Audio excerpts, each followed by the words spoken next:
जय हिंद दोस्तों, आप सभी का स्वागत है निर्माण आईएएस के यूट्यूब चैनल पर।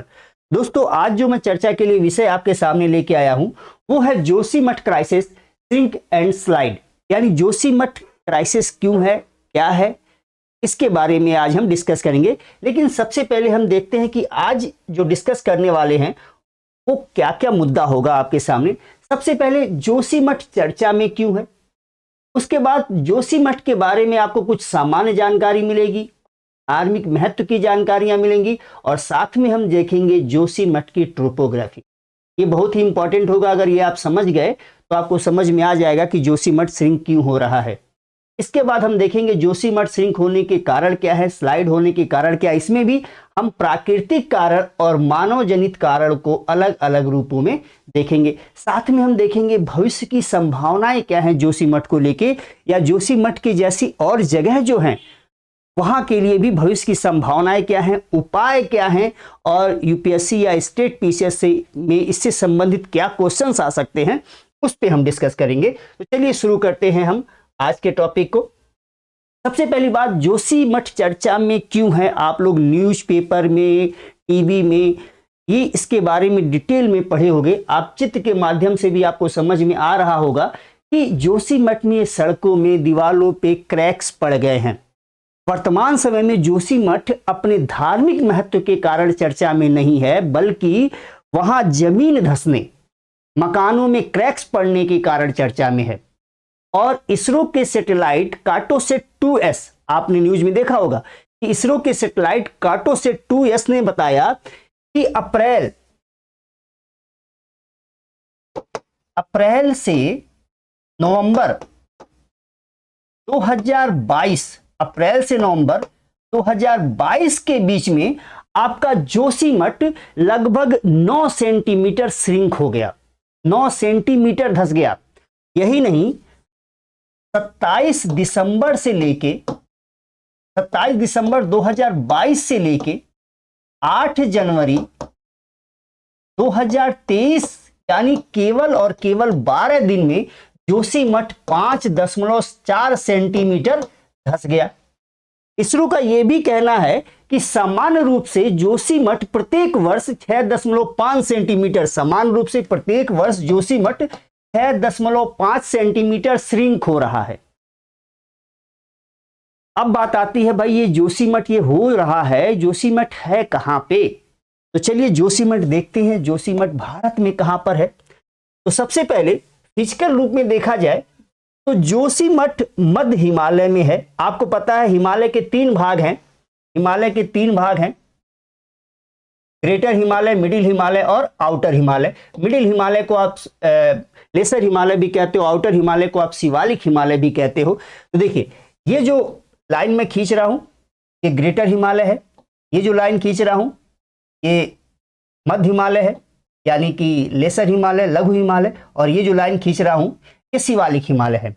और ये भाग उत्तराखंड का, उत्तराखंड के चमोली डिस्ट्रिक्ट में मध्य हिमालय में जोशीमठ बसा हुआ है। उत्तराखंड के चमोली डिस्ट्रिक्ट के मध्य हिमालय में जोशीमठ बसा हुआ है। यहाँ पर उत्तराखंड के चमोली डिस्ट्रिक्ट और डिवीजन है आपका गढ़वाल डिवीजन, ये है आपका चमोली डिस्ट्रिक्ट, ठीक। और इसी चमोली डिस्ट्रिक्ट में, जो कि गढ़वाल डिवीजन का भाग है, मध्य हिमालय में जोशीमठ बसा हुआ है।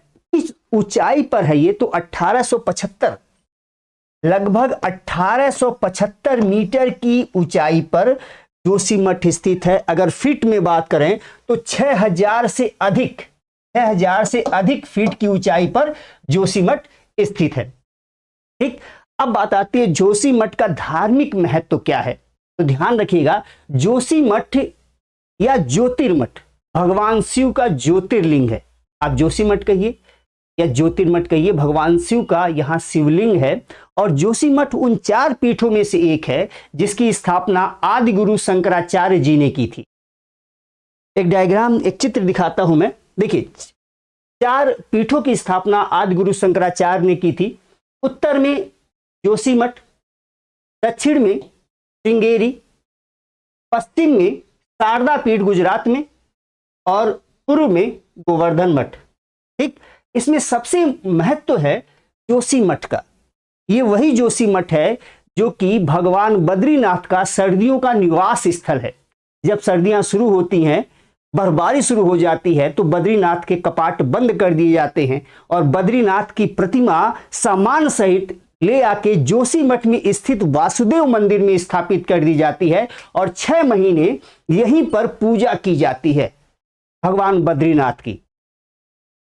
आदि गुरु शंकराचार्य की बात करें अगर यहां पर, तो आदि गुरु शंकराचार्य जी ने यहीं पर सहतूत के पेड़ के नीचे समाधिस्थ रहकर दिव्य ज्ञान प्राप्त किया था। इसीलिए जोशीमठ को ज्योतिर्धाम भी कहा जाता है। जोशीमठ धार्मिक स्थानों का गेटवे भी है। एक चित्र में दिखाता हूं तो समझ में आएगा। देखिए, अगर आप इस चित्र को देखिए तो ये जो जगह ये है जोशीमठ। और मैं कह रहा हूं कि कुछ धार्मिक स्थलों का ये गेटवे है। कुछ मतलब बद्रीनाथ, विष्णुप्रयाग, हेमकुंड साहिब, इन सब का ये गेटवे है। अब आप देखिए, अगर आपको ये रहा हेमकुंड साहिब, ये रहा विष्णुप्रयाग, ये रहा बद्रीनाथ, अगर आपको इन सभी जगहों पर जाना है तो जोशीमठ से होकर ही जाना होगा। तो ये प्रमुख धार्मिक स्थलों का गेटवे है। यही नहीं, अगर आपको औली जाना है, आपको पता होगा औली जो है वो शीतकालीन खेलों का आयोजन किया जाता है औली में, ठीक। तो औली जाना है तो भी जोशीमठ जाना होगा। यही नहीं, वैली ऑफ फ्लावर जाना है तो भी जोशीमठ से होकर ही जाना होगा। आपको पता होगा जोशीमठ अलकनंदा नदी के किनारे स्थित है। अभी मैं टोपोग्राफी समझाऊंगा तो आपको और समझ में आएगा इसकी पूरी कहानी।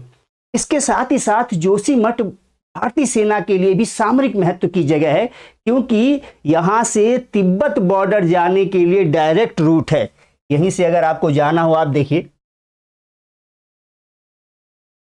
ये है तिब्बत बॉर्डर, ठीक, और ये है चमोली डिस्ट्रिक्ट। और मान लीजिए यहां पर जोशीमठ है, यहां तिब्बत बॉर्डर जाने के लिए डायरेक्ट रूट है यहां से। साथ ही साथ 4 धाम यात्रा का भी प्रमुख पड़ाव स्थल है। 4 धाम यात्रा में आप जिसमें यमुनोत्री, गंगोत्री, केदारनाथ, बद्रीनाथ, ये 4 धाम यात्रा के मुख्य स्थल हैं। इसमें से एक पड़ाव है ये जोशीमठ। और यही नहीं, अगर आपको दिल्ली से माना पास तक जाना हो तो NH58 माना पास तक जाना हो तो NH58 नेशनल हाईवे नंबर 58 जो है वो जोशीमठ होते हुए, बद्रीनाथ होते हुए माना पास, ये माना पास है, माना पास तक चला जाता है। तो ये कुछ महत्वपूर्ण चीजें थी आपके लिए जोशीमठ के बारे में। अब इसमें सबसे इंपॉर्टेंट एक चीज आती है, जोशीमठ की टोपोग्राफी। अच्छा, जोशीमठ को आप ऐसे देख रहे होगे, आपको दिख रहा होगा ये जोशीमठ है और ये पर्वत का आकार का, ये यहाँ पर जो एल्टीट्यूड दिखाया गया, ऊंचाई दिखाई गई है, और आपको ऐसे यहाँ पर ये नहीं समझ में आएगा। लेकिन मैं आपको एक अलग डायग्राम बना के आपको समझाता हूं। सबसे पहले ध्यान रखने वाली बात यह है कि जोशीमठ पुराने लैंडस्लाइड मलबे पर या ग्लेशियल मोरीन पर। अब ग्लेशियल मोरीन क्या होता है पहले ये बता दूं। देखिए, जब ग्लेशियर इरोड करता है जमीन को, तो जो सेडिमेंट इसके पास होता है, अवसाद ये इकट्ठा करता है, उन अवसादों को टिल कहा जाता है।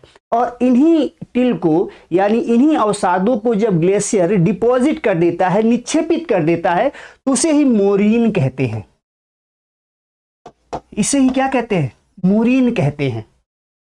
बात क्लियर? तो बेसिकली जोशीमठ क्या है? मोरीन पर स्थित है। और ये जो है, यानी ये कठोर चट्टानी सतह पर नहीं स्थित है, मोरीन पर स्थित है। इसकी जो मृदा है वो लूज है, सॉफ्ट है, फ्रिजाइल है, कमजोर सतह है, ठीक। तो ये बात आप समझ गए कि ग्लेशियल मोरीन पर बना हुआ ये शहर है। अब इसकी टोपोग्राफी मैं समझाता हूं आपको, और टोपोग्राफी ध्यान से समझिएगा। देखिए, ये किसी पर्वतीय क्षेत्र का ये भाग में बना रहा हूं। ये सबसे टॉप का भाग, सबसे ऊपर का भाग। इस रीजन में 2 चीजें हो सकती हैं। सबसे ऊंचाई पर, अधिक ऊंचाई है समुद्र स्तर से, तो यहां पर या तो बर्फ होगा या तो बुग्याल। बुग्याल यानी ये घास के मैदान होते हैं, घास के मैदान। ठीक, ये पर्वतीय भाग। सबसे टॉप पे चले जाओगे तो आप क्या मिलेगा, या तो बर्फ मिलेगा या तो बुग्याल यानी घास के मैदान मिलेंगे। इसके नीचे जब अगर आप आओगे इस भाग के, तो आपको शंकुधारी वन मिलेंगे, कोनीफेरस फॉरेस्ट मिलेंगे, शंकुधारी वन, कोनीफेरस फॉरेस्ट मिलेंगे।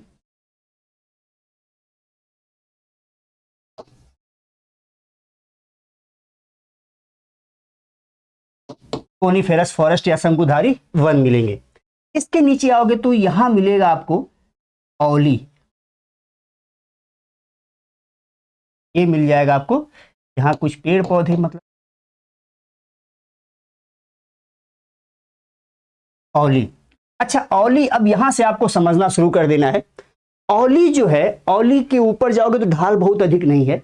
औली में भी जेंटल स्लोप है, लगभग 15 से 20 डिग्री का ही ढाल यहां पर है। आप यहां स्कीइंग करते हो, समतल मैदान में तो स्कीइंग कर नहीं सकते। औली शीतकालीन खेलों का आयोजन किया जाता है औली में, तो हल्की ढाल है, जेंटल स्लोप है। यहां पर आप आराम से स्कीइंग, बर्फ पड़ी होती है, आप स्कीइंग कर रहे हो, कोई दिक्कत नहीं है। लेकिन इसके नीचे जैसे ही आप आओगे, इसके नीचे जैसे ही आप आओगे, ये है आपका जोशीमठ। जोशीमठ है, एक पूरा नहीं बना रहा हूं, ये है आपका जोशीमठ। और जोशीमठ का ढाल जो है, स्लोप जो है, 0 से लेके लगभग 40 डिग्री है, 0 से लेके 40 डिग्री। अब जोशीमठ के ऊपर से ही, जोशीमठ के ऊपर से ही एक टनल जा रहा है, एक सुरंग जा रही है। सॉरी, जोशीमठ के ऊपर से नहीं, जोशीमठ के अंदर से। जोशीमठ शहर जो है उसके नीचे से। और ये जोशीमठ के नीचे कितनी गहराई पर है, लगभग 900 मीटर की गहराई पर जोशीमठ के नीचे, जोशीमठ शहर के नीचे से ही एक टनल की खुदाई की गई है। अब तो रोक दिया गया है क्राइसिस के बाद, लेकिन ये टनल बनाया जा रहा था। इसके बाद ये जोशीमठ है, इसी के साथ सड़क मार्ग है, सड़क मार्ग है। और इसी सड़क मार्ग से ये पूरा, ये मान लीजिए ये सड़क मार्ग है, और इसी सड़क मार्ग से एक बाईपास निकाला गया है, ये बाईपास है। ठीक, इससे आप पहुंच जाओगे औली। इसके बाद आप ध्यान से अगर इसकी टोपोग्राफी को समझोगे तो आपको चीजें क्लियर होंगी। और ये सड़क के पास, इस सड़क के पास जो ढाल है, इस सड़क के पास, जो बाईपास के पास जो ढाल है, लगभग 60 डिग्री का, 0 से लेके 60 डिग्री का ढाल है बाईपास के पास। ठीक, अब हम अगर आगे बढ़े अगर, तो अब देखिए ये जा रही है नदी, जा रही है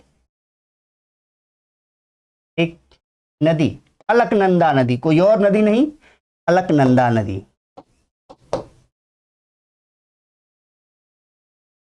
अलकनंदा नदी। और यहीं इसी अगर आगे बढ़ा दिया जाए तो इसी अलकनंदा नदी पर, अलकनंदा नदी से मिलती है आपकी धौली गंगा।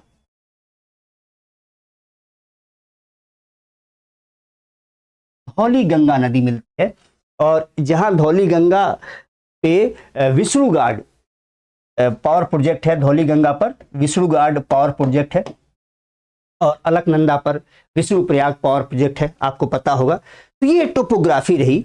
और जहां नदी है, ये जो नदी जा रही है, ये नदी है, नदी के पास जो ढाल है, ये बहुत ध्यान रखने की बात है, यहां पर लगभग 60 से लेके 80 डिग्री का ढाल है, 60 से लेके 80 डिग्री। ऐसे आप समझ रहे हो स्थिति क्या हो रही है। तो यहां दो चीज आपको ध्यान रखना है कि पहली बात, जो जोशीमठ है वो ग्लेशियल मोरीन पे बसा हुआ है, ठीक, जिसकी मृदा सॉफ्ट है, मुलायम है, फ्रेजाइल है, कमजोर है सतह, कठोर चट्टान पे ये नहीं बसा हुआ है, लूज मृदा पे बसा हुआ ये शहर है। दूसरी बात, ये ढाल बहुत है। देखिए जोशीमठ का ढाल 0 से 40 डिग्री है, और जैसे जैसे आप आगे बढ़ते जा रहे हो, नदी की ओर बढ़ते जा रहे हो, ढाल की तीव्रता बढ़ती चली जा रही है। तो ये जोशीमठ की टोपोग्राफी है। अगर ये समझ गए तो कहानी आपके लिए आसान हो जाएगी। और मैं एक डायग्राम के, एक चित्र के माध्यम से और आपको इस ढाल को दिखाना चाहता हूं।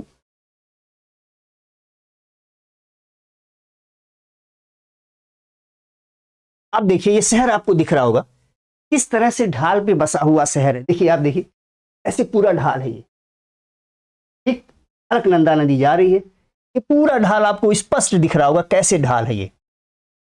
तो ढाल पे बसा हुआ ये शहर है। चलिए, अब आ जाते हैं हम लोग जोशीमठ के श्रिंक और स्लाइड होने के कारण क्या है। पहले तो हम देखेंगे इसमें प्राकृतिक कारण, और प्राकृतिक कारणों में भी हम देखेंगे प्लेट विवर्तनिक कारण, प्लेट विवर्तनिक कारण, भूकंप के कारण, नेचुरल अंडरग्राउंड ड्रेनेज पैटर्न जो है यहां पर वो कैसे श्रिंक कर रहा है, और नदी द्वारा पर्वतों के अपर्दन द्वारा जो ट्रिगर हो रहा है। इसके बाद हम देखेंगे मानव जनित कारण, उसके बाद क्लाइमेट चेंज पे बात करेंगे। तो चलिए शुरू करते हैं। सबसे पहले प्लेट टेक्टोनिक। आप सभी लोगों को पता होगा, जो भी ज्योग्राफी पढ़ते होंगे उनको अच्छे से पता होगा कि हिमालय का निर्माण इंडियन और यूरेशियन प्लेट के टक्कर से उत्पन्न संपीडनात्मक बल के कारण अवसादों पर वलन पड़ने के कारण हुआ। अब इतनी लंबी लाइन बोल दिया मैं, अब सोचोगे ये क्या हो गया। तो आप देखिए, ये आपको दिख रहा होगा इंडिया, स्पष्ट आपको दिख रहा होगा, इंडिया दिख रहा होगा ना? तो ये है इंडियन प्लेट, इंडियन प्लेट, और इधर है यूरेशियन प्लेट, और बीच में ये जो भाग है ये है तेथिस सागरीय भाग, ये तेथिस सागर का भाग है। ठीक, जब इंडियन प्लेट तेथिस सागर को पुश किया, या तेथिस सागर यूरेशियन प्लेट से टकराई, तो तेथिस सागरी प्लेट भारी था, जिसकी वजह से तेथिस सागरी प्लेट यूरेशियन प्लेट के नीचे सबडक्ट हो गई, नीचे चली गई, जिसके कारण ट्रांस हिमालय, काराकोरम, लद्दाख, जास्कर पर्वत श्रेणियों का निर्माण हुआ। अब सब कहानी क्या बनती है,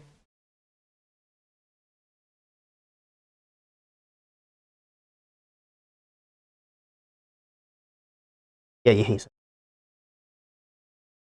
देखिए, जब ट्रांस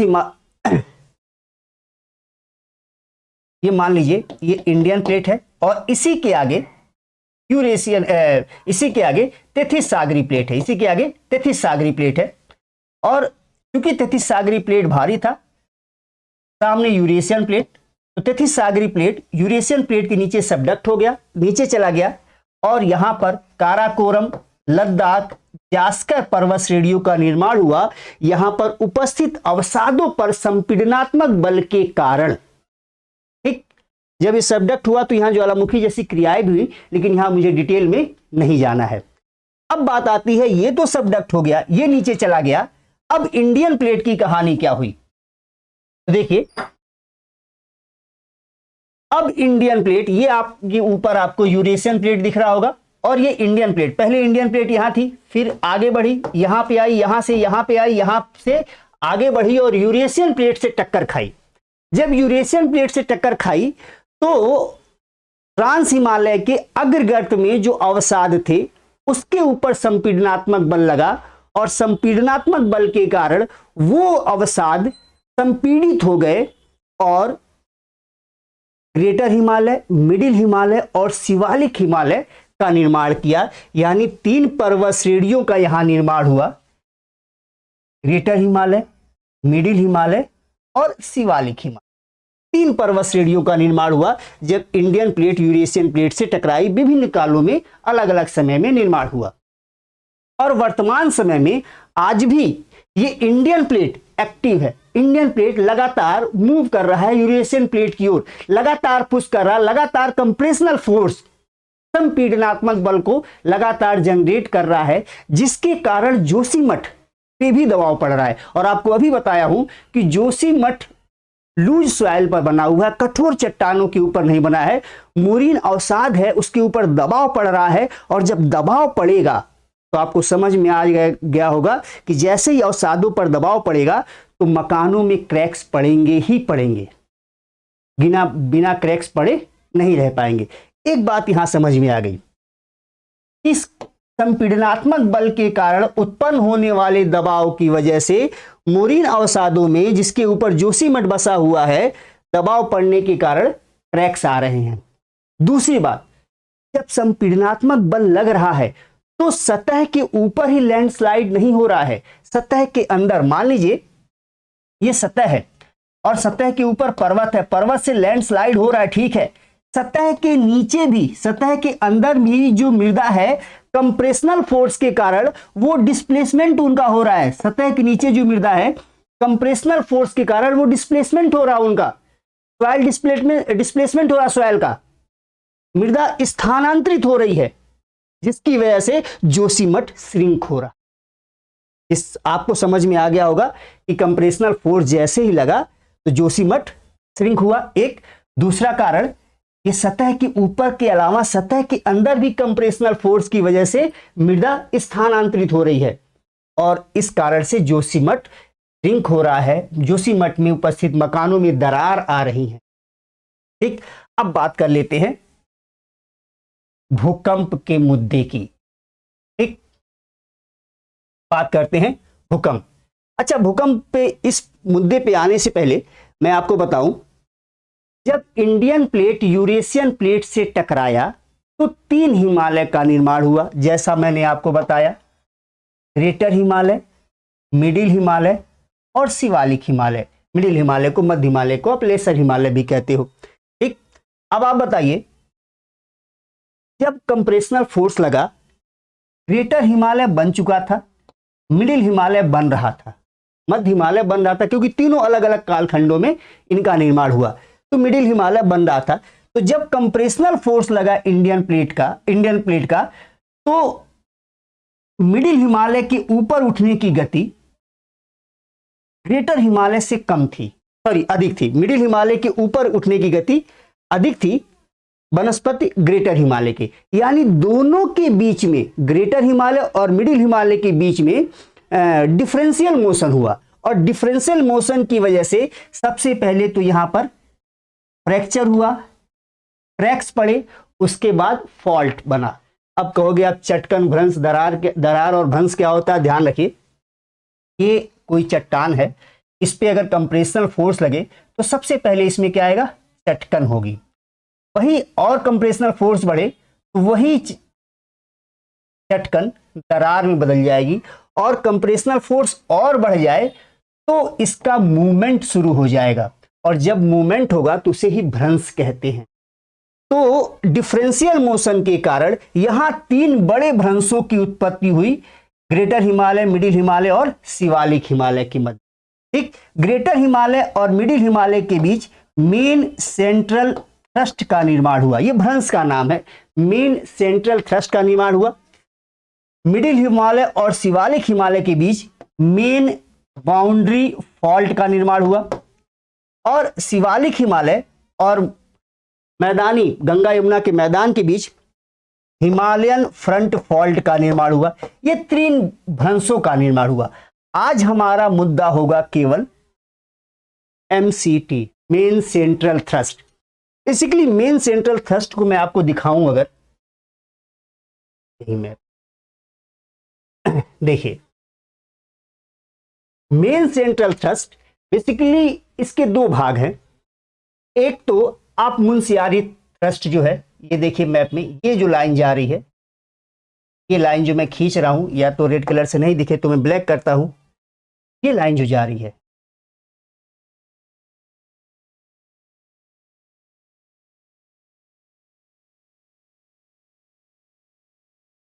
ये जो लाइन जा रही है, ये मुंशियारी थ्रस्ट है।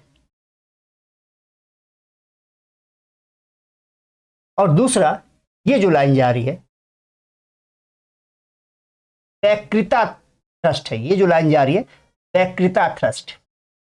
तो दो थ्रस्ट है यहां पर, एक मुंशियारी थ्रस्ट, दूसरा वक्रता थ्रस्ट। वक्रता थ्रस्ट नॉर्थ में है और मुंशियारी थ्रस्ट साउथ में है, और दोनों ही ये जो थ्रस्ट हैं, दोनों ही जो भ्रंश हैं, ये मेन सेंट्रल थ्रस्ट के ही पार्ट हैं, ये उससे अलग नहीं है। यानी मिडिल हिमालय और ग्रेटर हिमालय के बीच में जो मेन सेंट्रल थ्रस्ट था, इसी के दो भाग है, एक तो वक्रता और दूसरा मुंशियारी थ्रस्ट। और इन्हीं दोनों के बीच में ही आपका जोशीमठ शहर स्थित है, ये चमोली है, और इन्हीं दोनों के बीच में जोशीमठ शहर स्थित है।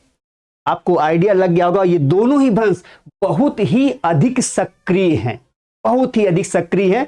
और इन दोनों भ्रंशों के कारण जो आपका जोशीमठ है, जो आपका जोशीमठ है, वो जोन 5 भूकंपी जोन 5 के अंतर्गत आता है।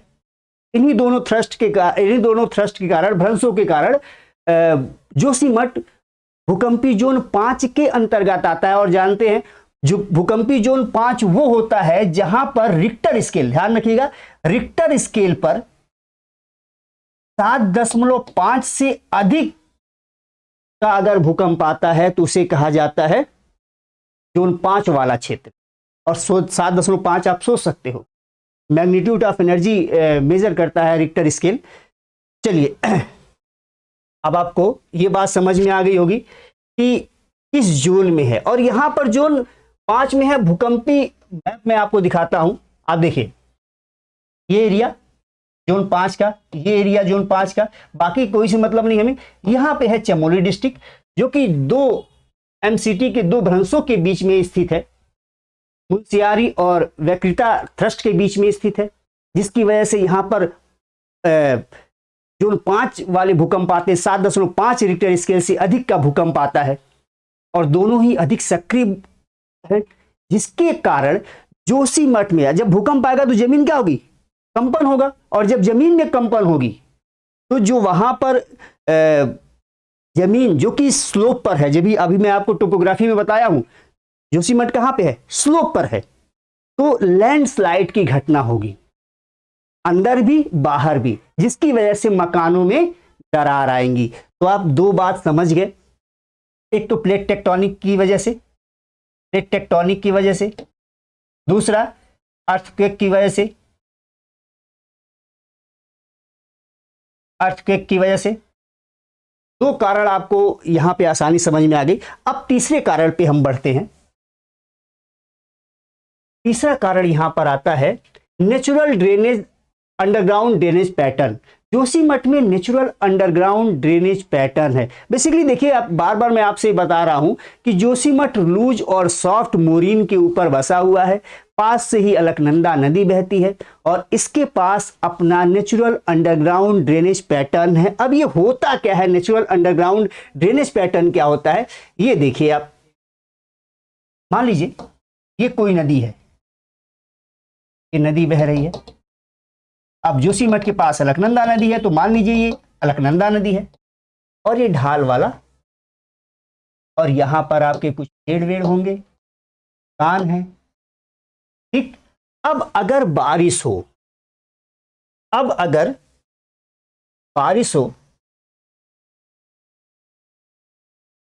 तो चूंकि कठोर चट्टान के ऊपर जोशीमठ शहर नहीं है, तो ये बारिश का पानी जमीन में चलाएगा, रिस्क क्या होगा, जमीन में चलाएगा। अब जब ये रिस्क जमीन में आ जाएगा, तो चूंकि ढाल है, तो ये जल ढाल के अनुरूप अंडरग्राउंड रूप में सतह के नीचे नीचे ही प्रवाहित होना शुरू होगा, फाइनली वो नदी में जाके मिलेगा।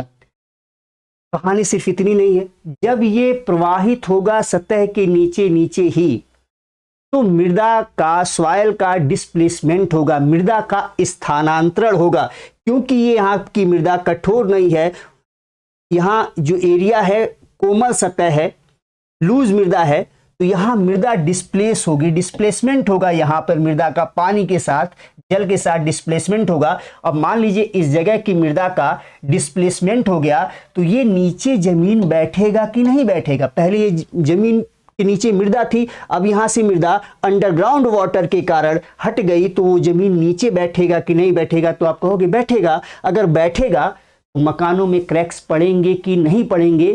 चाहे आप कितनी भी मजबूत, कितनी भी लंबी, कितनी भी चौड़ी दीवार बना लीजिए, चाहे आप चीन की दीवार बना लीजिए, अगर ऐसी स्थिति होगी तो मकानों में क्रैक्स पड़ेंगे ही पड़ेंगे, ये आपको ध्यान रखना होगा। तो चूंकि इसके पास अपना अंडरग्राउंड ड्रेनेज पैटर्न है, जिसकी वजह से सॉइल का डिस्प्लेसमेंट होता है, जमीन नीचे धंसती है और मकान में क्रैक्स पड़ते हैं। आगे बढ़ते हैं। नेक्स्ट है नदी द्वारा पर्वतों का अपरदन। देखिए जो अलकनंदा नदी बह रही है, मैं बताया हूं पास में ढाल तीव्र है। अब जब नदी तीव्र ढाल से बहेगी तो काइनेटिक एनर्जी, गतिज ऊर्जा अधिक जब होगी तो अपने सतह का बेस का तो इरोजन करेगी ही करेगी, अपर्दन करेगी, अपने किनारों का भी अपर्दन करेगी। तो जैसा आपको ये दिख रहा होगा, नदी जब बहेगी तो अपने किनारों का भी, इस किनारों का भी अपर्दन करेगी, और जब किनारों का अपर्दन करेगी, मृदा यहां से हटेगी, ढाल अधिक है, तो ये एरिया क्या होगा? श्रिंक होगा, और यहां स्लाइड, लैंडस्लाइड जैसी घटना होगी। यानी कि नदी, सिंपल सी बात है, नदी जो कटाव करती है, इरोजन करती है, वो लैंडस्लाइड को ट्रिगर करती है, लैंडस्लाइड को ट्रिगर करती है। तो ये सारे आपके नेचुरल कॉज हो गए, चाहे वो आपका प्लेट टेक्टोनिक हो, भूकंप हो, चाहे अंडरग्राउंड ड्रेनेज पैटर्न हो, चाहे नदी का ढाल हो, क्योंकि नदी के ढाल को तो आप नहीं दे रहे हो। अब आ जाते हैं हम लोग प्राकृतिक के बजाय मानव जनित कारणों पर, कि मानव जनित ऐसे क्या कारण हैं कि जोशीमठ में मकानों में दरार पड़ रही है, या जोशीमठ में लैंडस्लाइड हो रहा है, या श्रिंक हो रहा है। सबसे पहली बात करते हैं हम निर्माण कार्य की। यहां बात करते हैं हम लोग निर्माण कार्य की। अब देखिए निर्माण कार्य दो तरीके से, एक तो सरकार कर रही है, दूसरा वहां पे रहने वाले मानव खुद अपने आर्थिक लाभ के लिए कर रहे हैं। अब सरकार की बात करें तो अभी मैं आपसे बताया कि तपोवन हाइड्रोलिक पावर प्रोजेक्ट बनाया जा रहा है। वहीं पर अभी टोपोग्राफी में बताया कि एनटीपीसी का टनल प्रोजेक्ट वहीं पर है, हैलोंग बाईपास वहीं पर है। तो ये जब सारी चीजें बनती हैं, जो कि मैं अभी सरकार जो कर रही है उसके बारे में बता रहा हूं, चाहे वो सड़कों का चौड़ीकरण किया जाना हो, क्योंकि 4 धाम यात्रा मार्ग बनाना है, तो सड़कों का चौड़ीकरण किया जा रहा है। औली जल्दी से पहुंचा जाए तो औली बाईपास बनाई जा रही है। अब ये सारे काम जो किए जाते हैं, वहां मशीनों से ड्रिल किया जाता है, और जब ड्रिल किया जाता है तो चूंकि सॉफ्ट सॉइल है, मोरीन पर बसा हुआ शहर है, तो जैसे ही ड्रिल होता है तो जमीन में कंपन होती है, और ढाल होने की वजह से सॉइल डिस्प्लेस होती है, सॉइल में डिस्प्लेसमेंट होता है, मृदा का स्थानांतरण होता है, और जब मृदा का स्थानांतरण होगा तो समस्याएं बढ़ेंगी। निर्माण कार्य में सरकारी हो गया। दूसरा, सरकारी जो हो रहा है, चाहे एनटीपीसी का प्रोजेक्ट हो, या कोई thermal power hydro power project हो, थर्मल नहीं हाइड्रो पावर प्रोजेक्ट हो, वो समस्याएं पैदा करेंगी। दूसरा, आप देखिए ऐसे ढाल पर बसा हुआ शहर है, ये है ना, ऐसे ढाल पर बसा हुआ शहर है, और यहां की जो मृदा है वो मुलायम है, या कमजोर कह लो आप, यानी कठोर नहीं है यहां की मृदा, और ज्यादा गहराई है। तो यहां जो मकान बनाए जाते हैं, चूंकि लगातार यहां मकान बनाए जा रहे हैं, तो उसका जो नींव होता है बहुत कम गहराई तक होता है, यानी जो सतह के नीचे कठोर चट्टान, ये कठोर चट्टान है, कठोर चट्टान तक ये नींव नहीं आ पाती, ये नींव कठोर चट्टान तक नहीं आ पाती। मकान बने 3 फ्लोर के, 4 फ्लोर के, ये मकान या होटल कमजोर मृदा के ऊपर ही स्थित।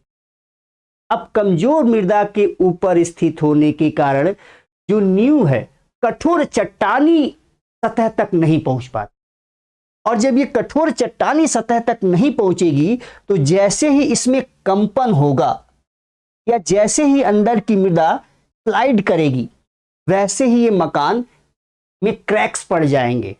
और अभी बोला कि चाहे आप चीन की दीवार बना लो, बेशक वो गिरेगा नहीं, लेकिन क्रैक्स तो उसमें भी पड़ेंगे। तो कारण क्या बन रहा है? एक तो ढाल और दूसरा कमजोर सतह का होना, ग्लेशियल मोरीन पर स्थित होना जोशीमठ। यही नहीं, इसके अलावा एक चीज और मैं कहूं यहीं पे, ये मकान बनाए क्यों जा रहे हैं, होटल्स बनाए क्यों जा रहे हैं, क्या जरूरत पड़ गई? तो आप देखिए, अभी आप न्यूज में सोचिए कि जहां जहां हमारे प्रधानमंत्री मोदी जी जाते हैं, जहां जहां जाते हैं वो जगह चर्चा में आ जाती है, और वहां पर पर्यटन के लिए लोग जाना शुरू कर देते हैं।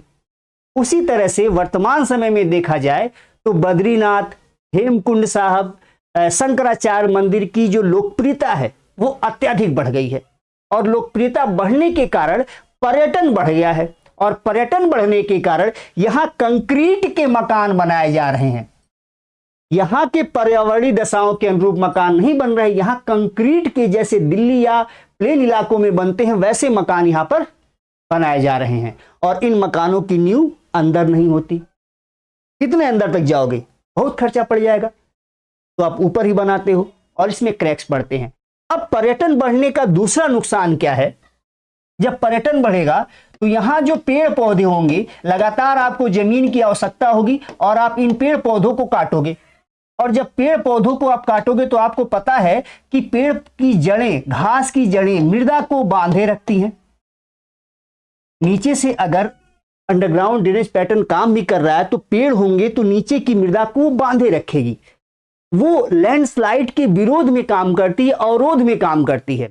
लेकिन आपने क्या किया, इन पेड़ को ही काट के, अपनी सुरक्षा कवच को ही काट के हटा दिया, जड़ें हट गई, खत्म हो गई, पेड़ खत्म हो गया तो जड़ें भी सूख जाएंगी, खत्म हो जाएंगी, और सॉइल डिस्प्लेसमेंट या लैंडस्लाइड की स्थिति उत्पन्न होगी।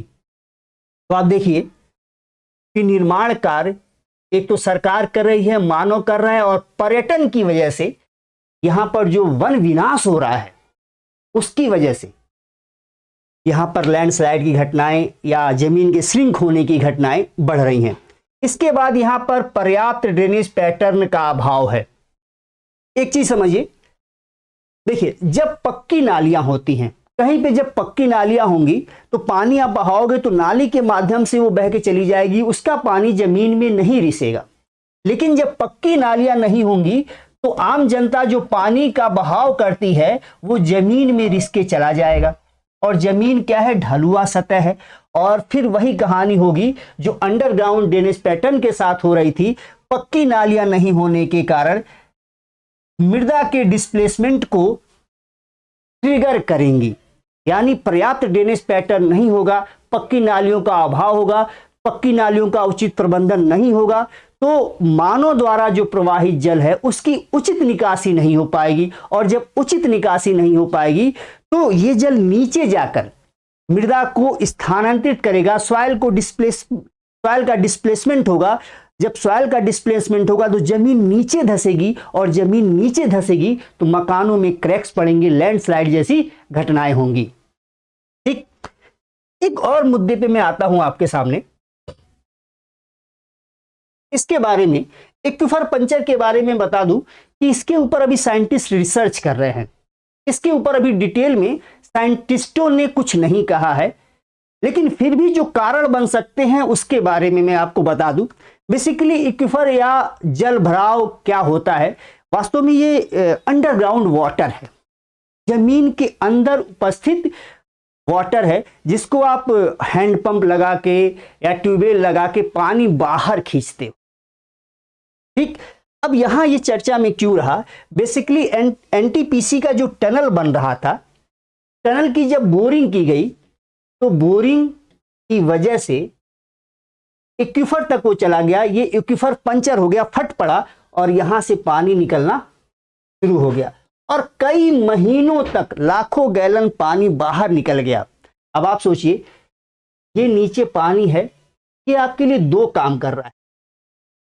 पहला काम ये कि इस जमीन को एक बेस दिया है, कह तो नहीं सकते बेस दिया है, लेकिन फिर भी आप समझिए बेस दिया। अगर ये पानी हटा ही दिया जाए तो ये जमीन कोलैप्स करेगी। और मैदानी क्षेत्रों में भी देखा गया, हर जगह देखा गया, अगर नीचे का पानी पूरी तरह हट जाए तो कहीं ना कहीं ये जमीन कोलैप्स करती है। तो जमीन कोलैप्स कर सकती है और ये जमीन अगर कोलैप्स हुई है तो आप समझिए श्रिंक तो होगा ही होगा।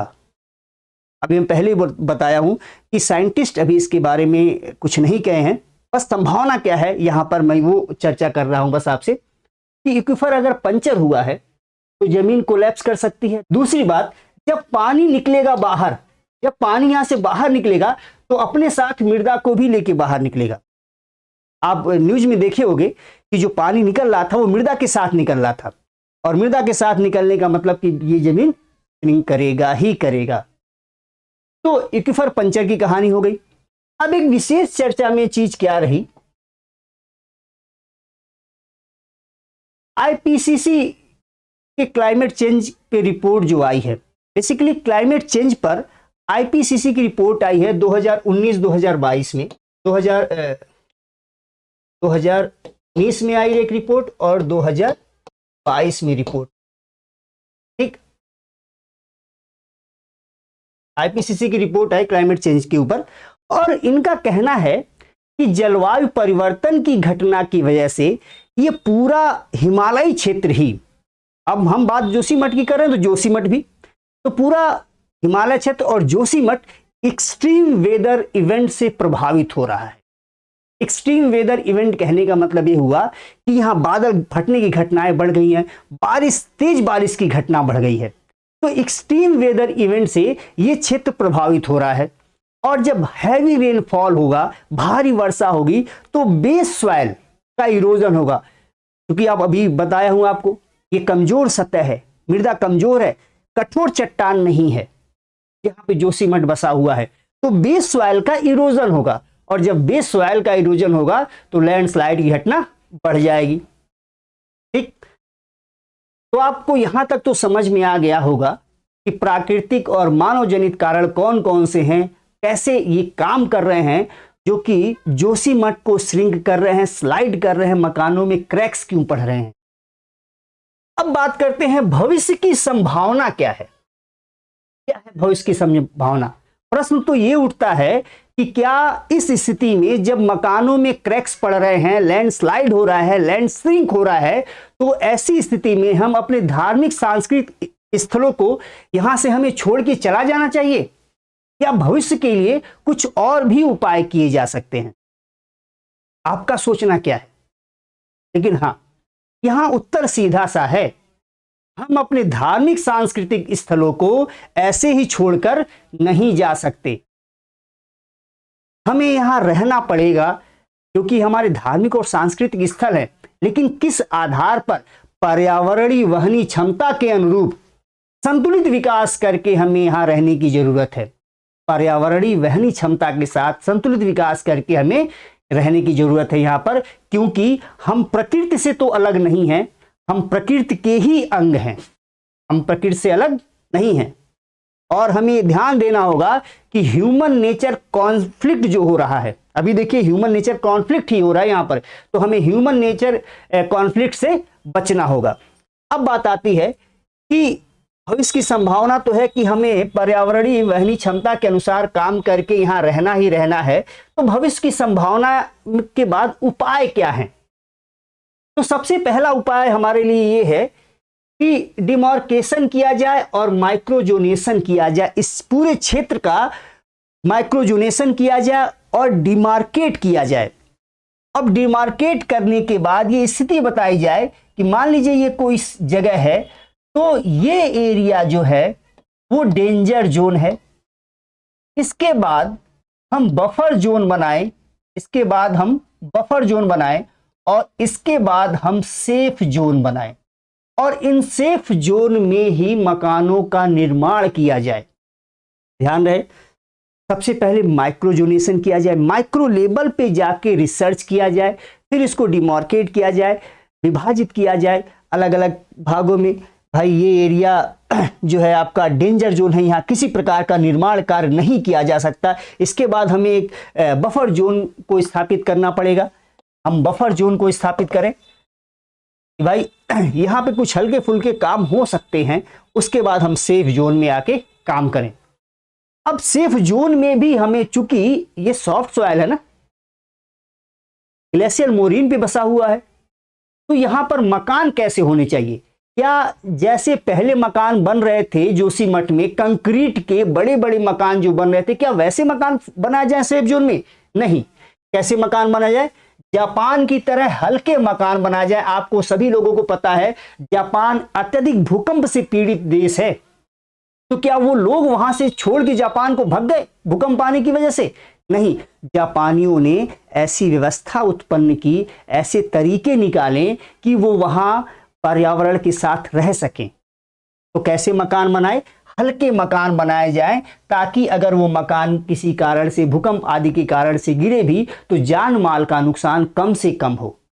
दूसरा कि असम में हॉलो ब्रिक का इस्तेमाल किया जाता है। असम में किया जाता है, भारत के अन्य क्षेत्रों में भी किया जाता है। और मैं आपको ये चित्र दिखाता हूं, हॉलो ब्रिक। ये देखिए, आपको ये दिख रहा है, ये हॉलो ब्रिक है, हॉलो ब्रिक। ठीक, इस तरह के ईंटों का, ये हल्के भी होते हैं, मजबूत भी होते हैं। तो इस तरह के ईंटों का निर्माण किया जाए जोशीमठ के क्षेत्र में। ठीक, इसके अलावा क्योंकि पर्यावरण अत्यधिक बढ़ रहा है, तो पेड़ काटे जा रहे हैं, लेकिन अब पूरी तरह से पेड़ कटाव को रोककर पुनर्वनीकरण किया जाए और घास लगाने पर ध्यान दिया जाए, ताकि जो सॉफ्ट मृदा है उसको पेड़ की जड़ें, घास की जड़ें पकड़ी रहे। साथ ही साथ निर्माण के समय बोल्डर्स जो हैं, बड़े बड़े पत्थर जो हैं, बोल्डर्स जो हैं, उनको नहीं हटाया जाए। तो ये तो रहा आपका उपाय, क्या करना चाहिए। जोशीमठ को छोड़ना नहीं है, पर्यावरण के साथ रह के हमें अपना विकास करना है। अब देखिए, जोशीमठ के बाद आप सुने होंगे न्यूज में, टिहरी, हरसिल, धरासू आदि स्थानों में भी मकानों में दरार पड़ने की घटना देखी गई है। तो क्या ये लोग छोड़ के भाग जाएं? मकान ऐसे बनाएं, हल्के मकान बनाएं, हॉलो ब्रिक के मकान बनाएं, ताकि गिरने के बाद नुकसान ना हो। एक और न्यूज में आप बात सुने होंगे कि जोशीमठ की घटना के बाद औली में पर्यटक जाते थे शीतकालीन खेलों का आनंद लेने के लिए, वहां पर पर्यटकों की अत्यधिक कमी देखी गई, और जिसकी वजह से आर्थिक नुकसान का सामना करना पड़ रहा है लोगों को। इसका मतलब यह है कि हमें आर्थिक विकास तो चाहिए ही, लेकिन पर्यावरणीय वहनी क्षमता के आधार पर। और ध्यान रहे, हमें यह ध्यान रखना होगा कि एमसी मिश्रा की जो कमेटी है, जो 1976 में आई थी, 1976 में एमसी मिश्रा की जो कमेटी है, उस कमेटी की रिपोर्ट पे ध्यान रखना होगा। 2006 में आई थी वाडिया इंस्टीट्यूट की रिपोर्ट। इन दोनों रिपोर्टों को हमें ध्यान में रखना होगा। पर्वतीय क्षेत्रों में, केवल जोशीमठ में ही नहीं, बाकी पर्वतीय क्षेत्रों में निर्माण के लिए जब भी निर्माण कार्य किया जाए, तो हमें जो एमसी मिश्रा कमेटी और वाडिया इंस्टीट्यूट की रिपोर्ट जो आई है, उसको ध्यान में रखना होगा। इन लोगों का कहना है कि सब्सटेंशियल कंस्ट्रक्शन जोशीमठ में पूरी तरह बंद कर दिया जाए। तो वाकई जो ऐसा जो डेंजर जोन है, वहां सब्सटेंशियल कंस्ट्रक्शन पूरी तरह से बंद कर देना चाहिए। इसका मतलब सिंपल सी बात यह है कि हमें प्रकृति के साथ आना होगा, प्रकृति हमारे साथ नहीं आएगी। जो लोग सोचते हैं कि हमने प्रकृति पर विजय प्राप्त कर ली, तो ये प्रकृति पर विजय प्राप्त नहीं किए हो। आप देख रहे हो, जोशीमठ की घटना हमें बता रही है कि आप प्रकृति पर विजय नहीं प्राप्त किए हो। आपको प्रकृति का अंग होने के कारण प्रकृति के साथ ही चलना होगा। प्रकृति आपके साथ आपके हिसाब से नहीं चलेगी। तो आशा ये सारी बातें आपको समझ में आ गई होंगी।